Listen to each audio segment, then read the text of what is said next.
નમસ્કાર. રુજુ સેવાશ્રમ નેચર કેરમાં ફરી આપનું હાર્દિક સ્વાગત છે. અત્યારે હાલમાં કમર, ઘૂંટણ, ગરદન, પીઠ, હાથ પગના દુખાવાની ફરિયાદો બહુ જ છે. તો ઘેર બેઠા આપણે એક્યુપ્રેશર એટલે કે મર્મ ચિકિત્સાની કઈ રીતે સારવાર લઈ શકીએ. ઘેર બેઠા જ આ જે પોઈન્ટ છે તમને હું જે બતાવી રહ્યો છું, અહીંથી આ રીતે, અહીંથી આ રીતે એને આ રીતે દબાવવાનું છે. અહીંયા છટકાવવાની છે.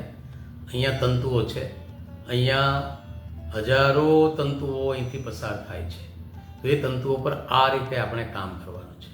આ રીતે કરશો એટલે કમરમાં, ઘૂંટણમાં, ગરદનમાં, પીઠમાં જ્યાં પણ દુખતું હશે ત્યાં તમને આરામ મળશે. બીજો પોઈન્ટ છે આ. અહીંયા દબાવશો એટલે બહુ જબરજસ્ત દુખશે. અહીંયા દુખશે એનો મતલબ એવો છે કે શરીરમાં તકલીફ છે. આ દબાવશો એટલે કમરમાં, ઘૂંટણમાં, ગરદનમાં, પીઠમાં જ્યાં પણ દુખાવો છે બંને હાથમાં કરવાનો છે. આ રીતે કરશો એટલે તરત જ રાહત થશે. આ જનરલ પોઈન્ટ છે. આખા શરીરમાં આની અસરો થતી હોય છે.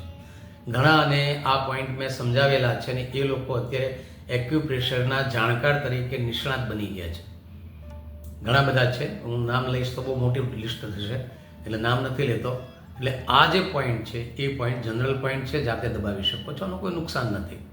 વિડીયો ગમ્યો હોય તો લાઈક કરો, શેર કરો, બેલ આઇકોન દબાવો અને હા, સબસ્ક્રાઈબ કરો અને કરાવો. ધન્યવાદ.